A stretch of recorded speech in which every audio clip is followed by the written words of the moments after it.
This video is a quick demonstration on how to navigate the visualisation surrounding Victoria's monthly building statistics or activity for 2020. So this is an interactive visualisation, which what that means is you can actually use the mouse to change filters and to explore the visualisation in more depth. So just starting from the top here, we have two filters that we can use at the top.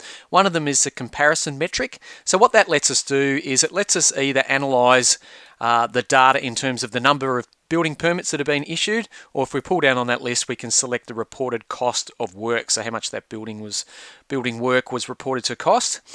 The other filter we have up the top here is the works classification. So currently that is set to all types of classifications, and as we pull down that list, we can see that there's different types of categories. If we wanted to look at one in closer focus, we could simply just select that one. I'll keep them all selected for now. Then we head down towards the visualisation itself. The next filter here is what's called a slider, and that allows us to slide through the different months of 2020 to look at the building stats. And then we have a look at the map itself. And we've used a colour coding on this one with orange highlighting those regions within Victoria that have shown a growth in that building activity for that month, and the grey colours showing those regions that have declined. And we can see here from our colour legend, anything that's going orange has had an increase, and everything sort of tending towards the grey has had a decrease. We can also then hover the mouse over any of those regions, and we'll get the name of that region.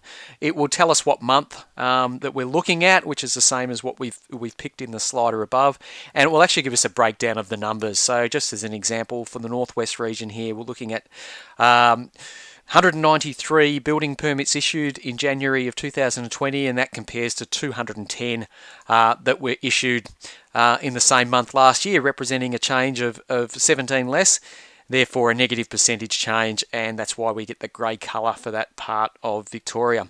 And what this visualisation also allows you to do is have a look at the whole year. So it doesn't matter which month you've selected in the slider above, you do get a sneak preview to the whole year. And at this point in time, the October data has just been released, so that's why the visualisation doesn't go through to December just as yet. But we can see here for if we're looking at this northwest area, we can see a few months there that are in the grey, whereas anything from June onwards, there's actually some strong growth in some of those months in comparison to last year. So let's have a look at the slider now in a little bit more detail. We can either click and drag the circle, so I might show you that one there. If we clicked and dragged right through to May, for instance, we'll see the colours change there, or we can use the arrows here to go navigate backwards and forwards as well.